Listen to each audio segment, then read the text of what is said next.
연암 박지원 선생은 대개 천하를 위하여 일하는 자는 진실로 인민에게 이롭고 나라에 도움이 될 일이라면 그 법이 비록 오랑캐에게서 나온 것일지라도 이를 거두어서 본받아야 한다고 말했습니다. 지금 우리에겐 이 말이 당연하게 들리지만 조선 후기만 해도 그렇지 않았습니다. 조선의 관료와 사대부들은 소중화주의에 빠져 있었죠. 한족 정통국가인 명나라를 조선이 계승하였다고 생각했죠. 명을 굴복시키고 동아시아를 제패한 청나라를 완전히 무시한 채 없어진 명나라를 사대하였습니다. 청은 21세기의 미국 같은 슈퍼 강국이었죠. 그런 청을 향해 언론을 펼치기도 했습니다. 자존심은 더 높았지만 실속 없는 명분만 헐럭이었습니다. 그런 조선에서 연암은 이단하였습니다. 그의 사상은 사회체제에 순응하기보다 체제개혁을 향해 끊임없이 바깥으로 뻗어나가고 있었습니다. 디지털 노마디즘의 원류라고 볼 수 있죠. 그에 반해 다산은 체제를 부정하기보다 체제를 완성하고자 하는 쪽이었습니다. 다산과 연암은 조선 후기를 대표하는 대사상가요 정치개혁가였지만 두 사람은 한 번도 직접 만난 적이 없습니다. 두 사람 다 절대군주 정조의 시선을 한 몸에 받고 있었고 수많은 사람들이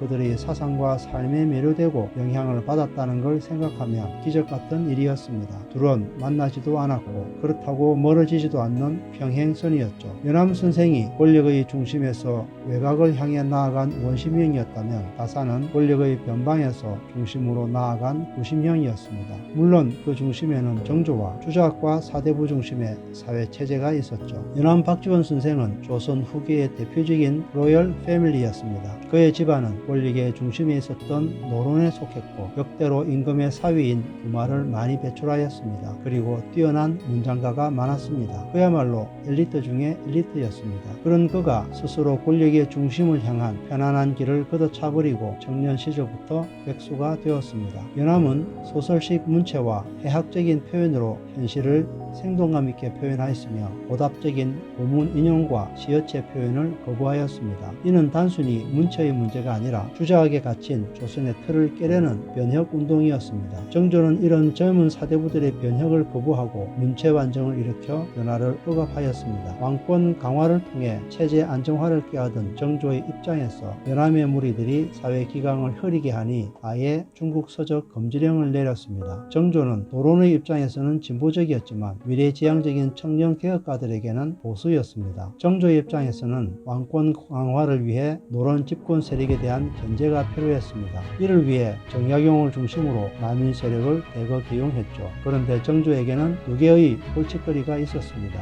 하나는 앞서 말한 사회 기강을 흐리게 하는 문풍운동이고 또 하나가 서학의 유입이었습니다. 그런데 역설적이게도 문풍운동은 연암이 속한 노론의 젊은 사대부들이 중심이었고 천주교와 서학 문제는 정조가 총애하는 정약용과 남인들이 중심이었습니다. 정조는 완벽히 남인의 편을 들며 이를 무마하였고 반대로 문체 반정을 일으켜 노론 개혁 청년들을 탄압했습니다. 1792년 이렇게 문체 반정이 시작되어 조선을 변혁의 반대 방향으로 이끌었습니다. 천주교 유포를 무마하던 정조가 1800년 성하하자 역풍이 일어 대대적인 천주교 탄압이 벌어졌죠. 그런데 92년은 우리가 기억해야 할 연도입니다. 1592년 임진왜란으로 조선이 죽음의 구렁텅이로 굴러떨어졌고 1392년은 조선이 개국한 해였죠.